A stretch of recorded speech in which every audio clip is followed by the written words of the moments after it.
What's up, guys? It's John at National Sports Entertainment, and I wanted to go into the FIBA World Cup, but a couple people wanted me to go into this, and at first, it was kind of like women's soccer. I didn't really want to look into it too much, but considering the NBA and basketball in general is, at least here in the States, much more of a draw. Obviously, worldwide soccer is, but United States soccer isn't that popular. I thought the FIBA World Cup would be worth covering. And this goes into a phenomenon that I did cover not that long ago. It was going into the international stars. So I noticed this trend. If you go back to Hakeem, I mean, we've always had some international stars. But then you go into the Spurs and their dynasty. They had Parker and they had Ginobili. And then you go into, obviously, more recently. In 2019, the Raptors won. In 2021, it was the Bucks with the Greek Freak, and this year it was a Serbian. So I have noticed that international teams, international players, over the course of the years have become very, very much more popular exponentially, to a point where, again, every other year it's an international player winning. The last 3-4 MVPs have been international. Luka hasn't even won his yet, so we could probably add another year to that streak because he'll probably win it this year. So speaking of all these guys, I wanted to go into the FIBA World Cup, which is coming up pretty soon. Now, you could say, yeah, they'll have a team like Serbia win, or a team like Slovenia win. That way, Jokic and or Jonkic, whichever one. They look like superstars, and they lead their team to victory. And that could happen. You got Canada. I think the only one not playing is Giannis for Greece, which would explain, because I had gone into each group, it would explain why Greece is not getting good odds at all. Well, they're getting great odds, but they're not favored at all. USA is. With him playing, that's probably a much closer matchup. We have Canada and France, which should be interesting. They're both very close to being the ones to win the group. So there'll be some upsets. There should be some interesting ones. Obviously, there's no value on taking the United States to win Group C. They're going to, but to lay that much to me is just insane. So looking at the teams, one that sticks out to me is Australia. I don't know what it is. They always seem to just be hanging in there when it comes to basketball. They're also performing well in soccer. And I don't even think the guy still plays, but I used to watch them play with Patty Mills because I'd play. I was a degenerate, and I'd play late games, and they were like one of the teams that was playing when I was doing bets way after the NBA finished. And Australia, they were always doing pretty good. They just seem like a team that's always been held in pretty high regard, and I think it's going to be a pretty not obvious, but a pretty obvious qualifier where it's going to be Serbia that advances and the United States and Canada, Australia. We might have one upset, and I feel like that would be, if there were to be a team that advanced further than they should, I'm looking at Japan. Appeal to the Asian market. I mean, they did it with China. Haven't really done it with Japan yet. You see it's working out with Showtime, and it works out in baseball. I've always wondered how come in baseball they do it and not in basketball. It has nothing to do with talent, obviously. You can say, Japanese players in general are better at baseball. But again, they can make anybody that they want look amazing for, however long they want. Just look at Linsanity. So I look at Japan as a possibility and kind of look at Brazil here. South American team would be interesting. See if they can do something. These are usually your soccer markets. Brazil's a soccer market. The Dominican Republic is more of a soccer market than a basketball market. It's a baseball market, of course. But yeah, I don't see any crazy upsets. But my point in all this is I do think the United States is going to win the whole thing. And they're getting exactly even odds to do so. Here it is, minus 115. Anybody else, you're going to get 4 to 1 or better. So you could take Canada if you think they're going to push Embiid. He just won MVP. I don't see it happening. I don't know if Wemby is playing. It would be interesting if he was, and France, did well. I think we might actually end up with let me see what the groups are again. Yeah, I think we might end up. I don't know exactly how the groups work and like if they can play them, but I think United States versus France makes a lot of sense for the finals because now you have Wemby versus the main USA guys, and I think that's a big draw. And obviously they're trying to push France into the market. Canada, Spain, they already pushed Spain a lot into the market. I mean, there still hasn't been that one main guy, but Rubio's still going, and he's still drawing a lot of eyes. Serbia, Slovenia, obviously. Germany, they did it with Dirk. Not saying they're not going to keep doing it. Greece, obviously, Giannis. So it's not that they won't bring out more and more great players. I just feel like, in general, a lot of these markets, they've tapped pretty well, and it's time they tap in the new ones. So that's why I look at Japan. I look at Mexico. I brought this up to somebody before. I'm like, how come there hasn't been more Mexican players just pushed into the NBA, even if they're not that good, just for a draw factor? Same with the NFL. The only Mexican player I remember is Tony Romo, and he didn't even acknowledge the fact that he was Mexican. He tried to lean more on the fact that he was a white Italian. He thought that was going to help ratings more, and it wasn't just him, but others did it. I think we're in a time now, and honestly, I think it's always been the case where people don't care. They just want to see whoever they're the team they root for winning. So yeah, Mexico and Japan. I'm looking at those two teams. If you're looking for a possible, team that could get a early upset, I'm not even sure who they play. You see, Japan's in Australia's group, and Mexico is in Lithuania's group. So yeah, Mexico here in Group D. I'm not hating those odds. 9-1. I'm sure they won't pay off Egypt, but Mexico's an interesting one to me. So anyway, yeah, the reason I like United States to win, by the way, is like I've gone into. They've already pushed a lot of these markets, and they're going to continue to push them and push players from them. That being said, they're coming to the National Basketball Association in the United States. If Canada just completely romps the United States and routs them, well, it's just not going to be as impressive when these NBA guys have very, very impressive accomplishments against each other. Jokic just winning the finals and 2 MVPs in a row is going to look like, well, anyone can do that. The United States sucks now.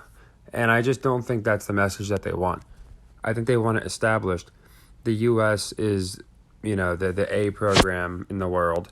There's no basketball market that's nearly as good as them. And that's why when these players come over, it's no different than wrestling when you have a guy come from AEW or when he used to come from WCW. He's not going to come over and just run roughshod and win the championship because they understand, okay, this guy's coming from the technical B company. He's going to have to pay his dues, work his way up. So I do think it's the exact same approach. And for people that still think it's not rigged, ESPN just did another partnership, I guess it is. And I mean, it just, at this point, they're just putting it in people's face. So now there's going to be ESPN Bet, and they're doing that with Penn Entertainment. So that's just one book. And it's going to be, across the board. I think that's why those Iowa State players just got suspended, because they really don't want people gambling. There's been more suspensions in the last year or two from gambling than every year collectively combined prior. Just if you want to put that in perspective, it's been insane. Like the players that have been suspended for gambling, unless we're including the Black Sox, although I think their point shaving is different than gambling. Obviously, it's the same thing, but to be specifically suspended for gambling, I looked at the NFL. Actually, I didn't look at the other leagues, and there was like 10 guys ever, and 2 of them played a long, long time ago. All the other ones are recent, and that list was put out, and then after that list was put out, within 2 weeks or so, a slew of new players got banned. We had the Cardinals, we had the Colts, I think the Commanders had a bunch, and then Iowa State and Iowa just had them in college.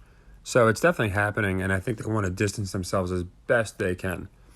But yeah, as far as the FIBA World Cup, to me what makes the most sense is not one of these, not Embiid, not Wemby, not Luka or Novak. I always get him and Novak mixed up. Nikola. I think it's going to be one of them probably playing the United States. And the United States is going to win pretty easily, in my opinion. And then that'll set up this coming year, obviously. All the players like I'm sure Embiid's going to do amazing for Canada. Oops. I'm sure all the stars, they're going to look amazing for their teams. I just don't think they're beating the United States, not now.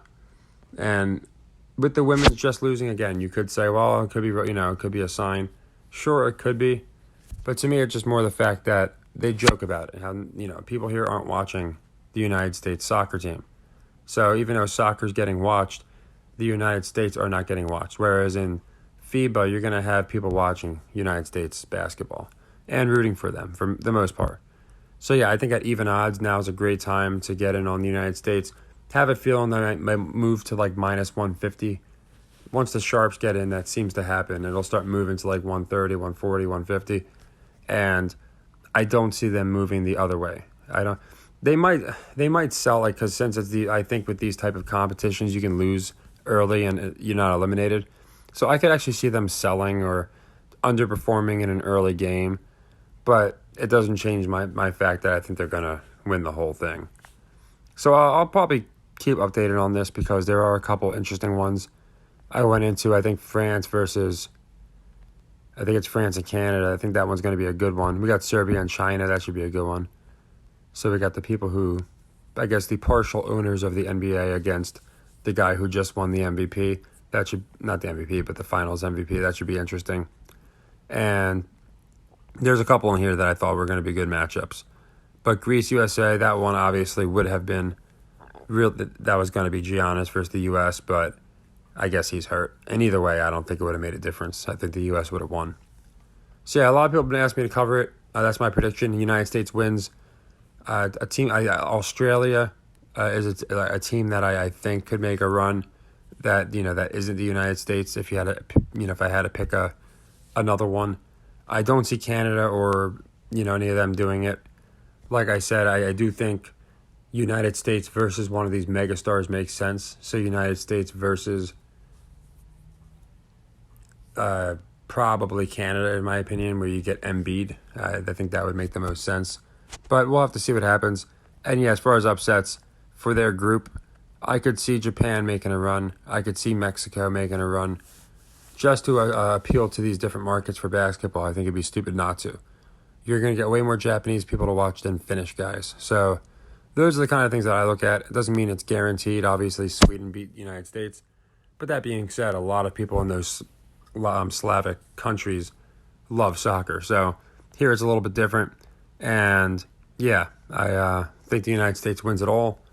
And I guess my official prediction will be they beat Canada in the finals. And again, I'm not even sure how the grouping can work. But I think they're going to do well. And yeah, Australia, I really do like them. Obviously, like I said, Japan's in their group. But if I had to pick, I like Australia to win the group and possibly to go a lot further than people think. I feel like they'll be in position here for a reason. And again, I don't know exactly how it can work, but I know Japan can advance a little bit without having to win the group. So they're probably the underdog I'd keep my eye on. I'm curious their odds versus Finland, but I'm going to take them to win because I just have a weird feeling. And same with Mexico, whoever they're playing, I'll take them in the first match game, whatever they play, because I have a feeling that one of them might have a chance of an upset. So take care. Here they go, Lithuania. I'll have them beating Lithuania, and we'll see what happens there. So yeah, I hope you guys enjoyed this. Like I said, just my opinion. I don't think you get to the final boss, the NBA, as an international player going forward, and it not be established that the NBA is the greatest league. Otherwise, why aren't people just going to play in Real Madrid? So I think you have to establish the United States as head and shoulders above the other leagues, the other markets, and I think they're going to win the whole thing. I'll be doing other ones, of course, especially assuming that they do, going into the MVP and things of that nature. I'll probably go into the MVP sooner than later because I didn't see odds on my book, but I'm sure a lot of books are offering it. And if a player starts off really hot, then of course his odds are going to go shrink. So I want to make sure I get that prediction in before it happens. I'm not even sure who they have playing. I looked at it, and I don't think it's like all the superstars. I thought it was just like random guys, good guys, but guys like Halliburton and stuff like that. So I could be wrong, but maybe because it's not the Olympics, it's just they're doing, I guess, not like the top stars. But it could have been another. I could have been looking at a different contest. Maybe I was looking at the friendlies or something. But the one I was looking at, yeah, it was guys like Halliburton. It wasn't guys like LeBron and all the top guys that we know. But again, half the top players are international, so that's another thing. But I don't think I saw Jason Tatum. I don't think I saw any of those guys. So we'll have to see. I'll look into all that. But yeah, United States wins the whole thing, in my opinion, because they have to, for business. So take care, everybody, and happy earnings.